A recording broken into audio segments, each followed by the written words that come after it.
All right, time for the new wiring harness to start going in. I'm gonna start on the bottom, work my way up. All right, so unfortunately this new wiring harness uses a square connector for the alternator.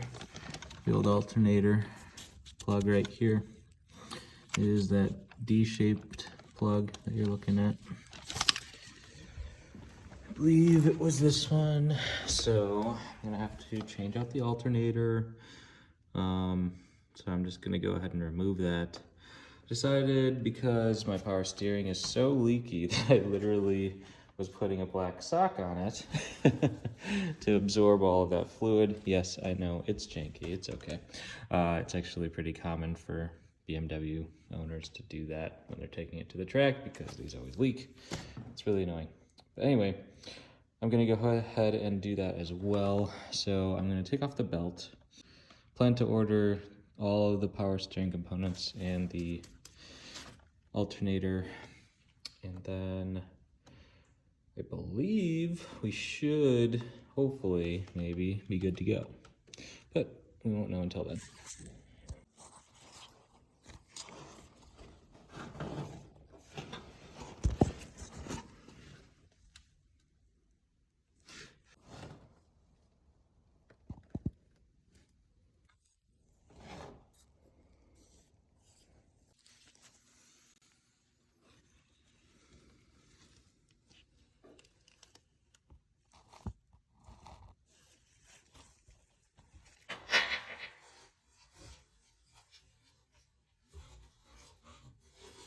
All right, I know it's kind of been a while since I updated any kind of video on this. I kind of just got to work on doing things. Basically, what I've done is removed the belt, removed the fan. It's really easy, especially if you've already moved the AC stuff. But took out the belt, took out the alternator sitting on the floor. Need to change the voltage regulator, which is just this piece right here. It's kind of behind this plastic piece, but this needs to be changed. If you have a Bosh, apparently and supposedly, I haven't gotten the piece yet, but supposedly if you have a Bosh round connector, oval connector, you can actually just swap out to the Bosh square connector, which is what you need for MS43. I'm not really sure what the deal is on the other branded one, the non-Bosh alternator. Anyway, I'm gonna do the water pump. I'm waiting for the water pump to come in. Reordered this piece because I noticed it was leaking and dripping onto my belt. I'm starting to plug in some of the wires. I took out the exhaust piece. I think I got that on video, a lot of that process of just kind of ripping out the little container that sits right next to that this black one. There's another container here that connects up to one of these kind of hoses, and it controls the rear exhaust flap.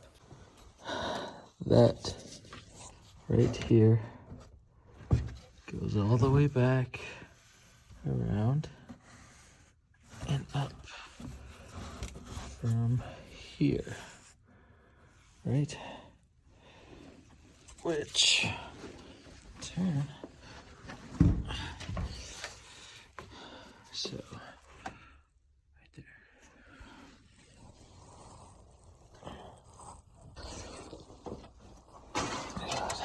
To this. It's got in the trunk. Fucking winds around this thing. Comes back through here. Through that line.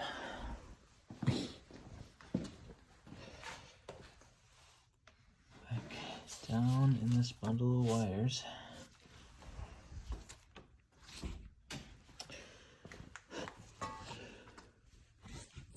Up through these bundle of wires, all the way up and around here. That one.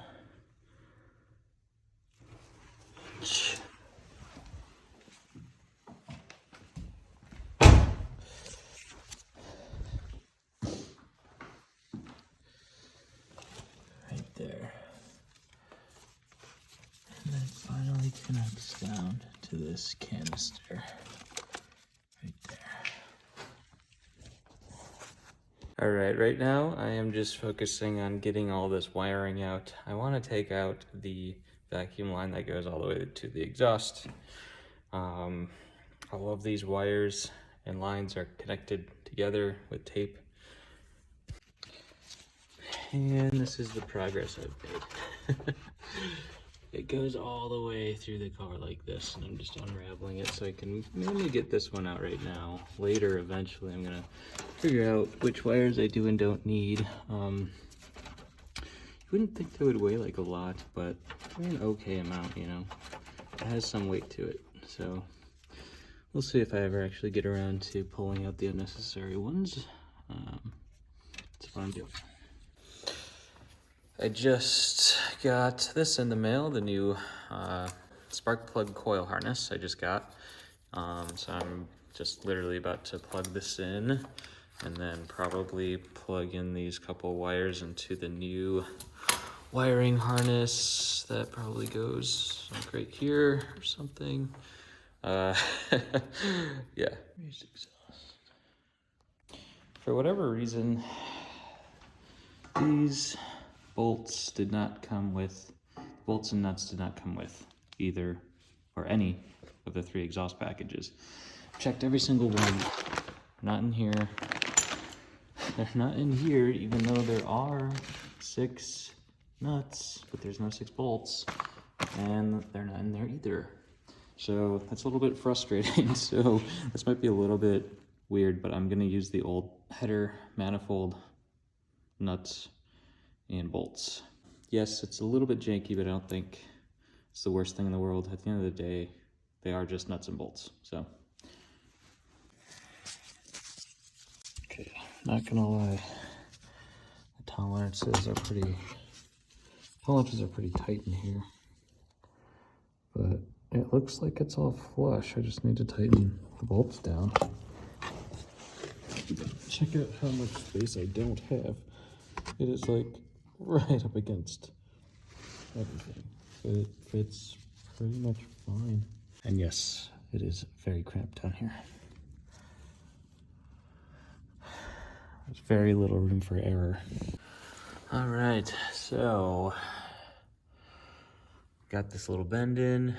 This was pretty easy to get on.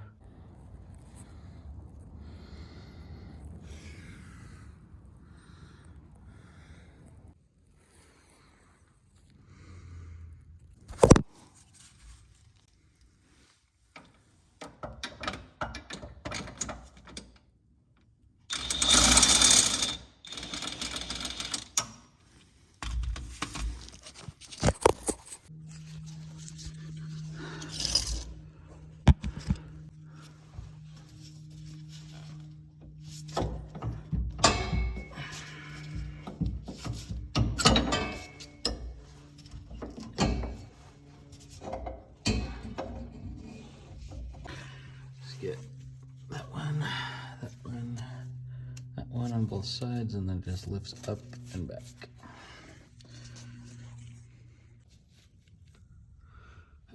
So this is essentially gonna fit right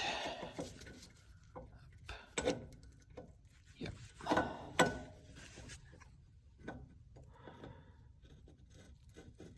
So what's this? I finally got the exhaust in. I don't think that I'm gonna be able to get this plate back in because there just simply isn't enough clearance between the exhaust and where that would hook up to. The exhaust sits too low, and the reason why I can't really raise it is because it would probably hit in the rear. I also adjusted these rear sway bar mounts brackets. I pushed them up because it was just so close to hitting the exhaust that I didn't want, you know, vibrations are gonna move the exhaust around when you're driving around and stuff. So I essentially used a jack and a piece of wood to push it up, move the exhaust out of the way temporarily. But now the exhaust is in. What's a little weird is that there are 2 brackets, as you can see there, and there. If I can zoom in more, that'd be great. So this bracket right here and the one on the other side doesn't hook up to anything. I originally thought that these brackets right here, touching the muffler, would go back there, but apparently these brackets are for the muffler, and I don't know if you're just supposed to leave them or if they didn't give me the second set of brackets. I don't know. But either way, it's just gonna kind of be like that for now. I'll figure it out later if I need to hook something up to it. That brace, that black brace right here, that usually goes right there on those holes, and those 4, probably adds a bit to the rigidity for the chassis, but considering I have a roll cage and a lot of solid mounts, it probably is pretty negligible at this point. Anyway, rear sway bar is obviously in and good to go. There's good clearance both above and below. The directions officially say at least 1/8 of an inch between your drive shaft and your sway bar. And there is that much space. There's probably at least 1/4 inch,